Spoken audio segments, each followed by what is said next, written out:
রক্ষাবন্ধন, জন্মাষ্টমী বা যে কোনো পূজার ভোগে বা ছুটির দিনে বানাতে পারেন একদম সহজ পদ্ধতিতে এই গাজর আর সুজির বরফি। ফ্রিজে 2 সপ্তাহ পর্যন্ত এই মিষ্টি রেখে খেতে পারবেন। এখানে গাজরগুলোকে গ্রেটার দিয়ে গ্রেট করে নিন। মিক্সার জারে সামান্য জল দিয়ে একটা মিহি পেস্ট তৈরি করে নিন। ফ্রাইং প্যানে সামান্য তেল বা ঘি ব্রাশ করে নিন। দিয়ে দিন 1 কাপ জল, ফাটানো এলাচ ফ্লেভারের জন্য। দিয়ে দিন আধা কাপ চিনি, অথবা যে যতটা মিষ্টি খেতে পছন্দ করেন সেই বুঝে চিনি দিতে পারেন। চিনি ভালো করে মিশে গেলে এই গাজরের পেস্টটা ঢেলে দিন। এবার দিয়ে দিন 1 কাপ সুজি। এখানে সুজি আর গাজরের পেস্ট সম পরিমাণে থাকতে হবে। ভালো করে মিশিয়ে নিন। সেই সাথে দিয়ে দিন 50 গ্রাম গুঁড়ো দুধ। এবার কম থেকে মাঝারি আঁচে রেখে ক্রমশ এইভাবে নাড়াচাড়া করে যেতে হবে আর মিশ্রণ ঘন করে নিতে হবে।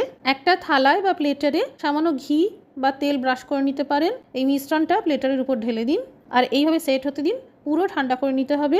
2-3 ঘন্টা মতন ফ্রিজেও রেখে দিতে পারেন। ওপর থেকে সামান্য পেস্তা কুচি ছড়িয়ে সাজিয়ে দিন। এবার চৌকো শেপ করে কেটে নিন। তৈরি হয়ে গেল গাজর আর সুজির বরফি।